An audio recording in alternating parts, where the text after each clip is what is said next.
Assalamualaikum warahmatullahi wabarakatuh. Perkenalkan, nama saya Fendi Purnama dengan NIM 21086353. Saya di sini akan menjelaskan tentang materi-materi filsafat olahraga dari awal sampai akhir.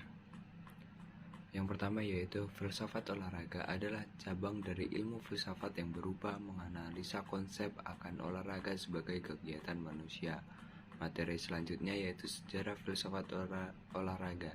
Sejarahnya dikelompokkan pada periode zaman Yunani klasik, zaman pra-Yunani kuno, zaman Yunani kuno, zaman pra-Sokrates, abad pertengahan, dan yang terakhir yaitu zaman modern. Materi selanjutnya yaitu ontologi. Ontologi adalah bagian filsafat yang paling umum, bagian dari metafisika. Metafisika membicarakan segala sesuatu yang dianggap ada. Dan selanjutnya epistemologi. Kajian epistemologi membahas tentang bagaimana proses mendapatkan ilmu pengetahuan atau materi, mencari ilmu gitu. Selanjutnya aksiologi. Dalam aktivitas olahraga akan muncul nilai-nilai olahraga yang variatif. Selanjutnya, materi aliran-aliran rasionalisme dan empiralisme. Yang pertama, rasionalisme adalah paham atau aliran yang berdasar rasio, ide-ide yang masuk akal. Selain itu tidak ada sumber kebenaran yang hakiki. Dan yang kedua, aliran empirisme adalah aliran yang menjadikan pengalaman sebagai sumber pengetahuan.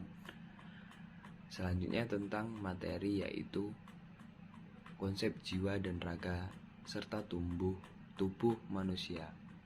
Yang pertama, kesatuan jiwa dan raga. Aspek fisik atau raga dapat dilihat nyata oleh indera manusia. Aspek kejiwaan atau psikologis bersifat abstrak yang tidak tampak oleh kasat mata.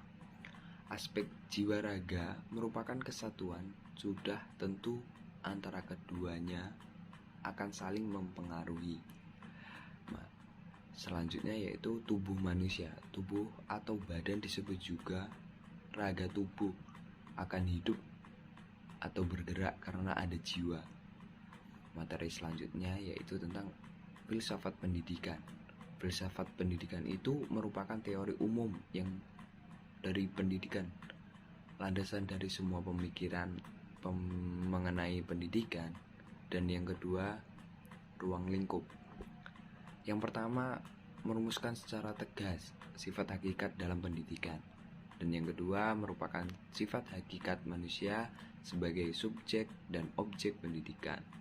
Yang ketiga, merumuskan secara tegas hubungan antara filsafat, pendidikan, dan teori pendidikan.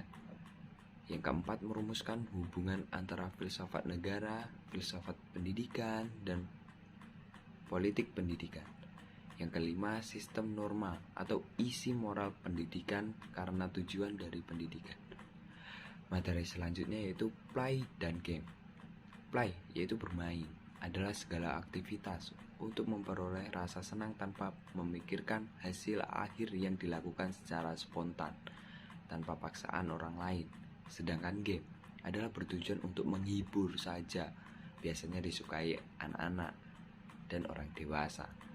Penting untuk perkembangan otak, meningkatkan konsentrasi, dan melatih memecahkan masalah. Materi selanjutnya yaitu play, game, dan sport. Pengertian revelasi play mempunyai karakteristik. Yang pertama, bebas, sukarela, dan tanpa paksaan dalam berpartisipasi. Yang kedua, aktivitas bermain terpisah dari pembatasan ruang dan waktu.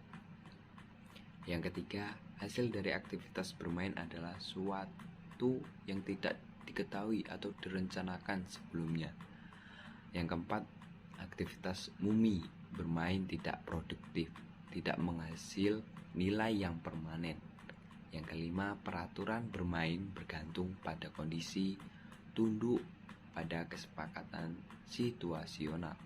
Dan yang keenam, kualitas bermain merupakan bagian dari kehidupan nyata, sedangkan games merupakan bentuk dari play games, memiliki semua karakteristik play, akan tetapi semua itu diatur dalam peraturan yang sengaja dibuat dan harus ditaati bersama.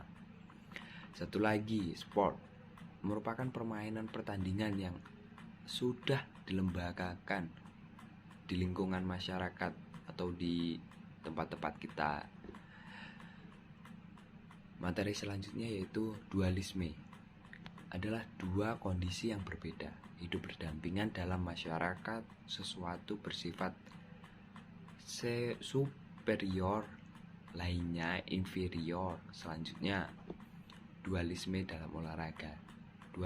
Dualisme adalah konsep filsafat yang menyatakan ada dua substansi dalam pandangan tentang hubungan antara jiwa dan raga.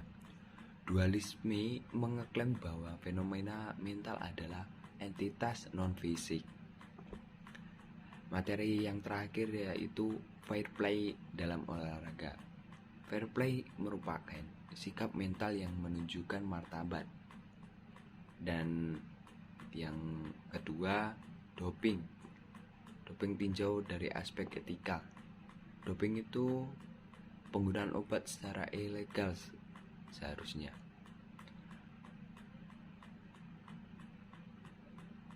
Sekian penjelasan dari saya. Wassalamualaikum warahmatullahi wabarakatuh.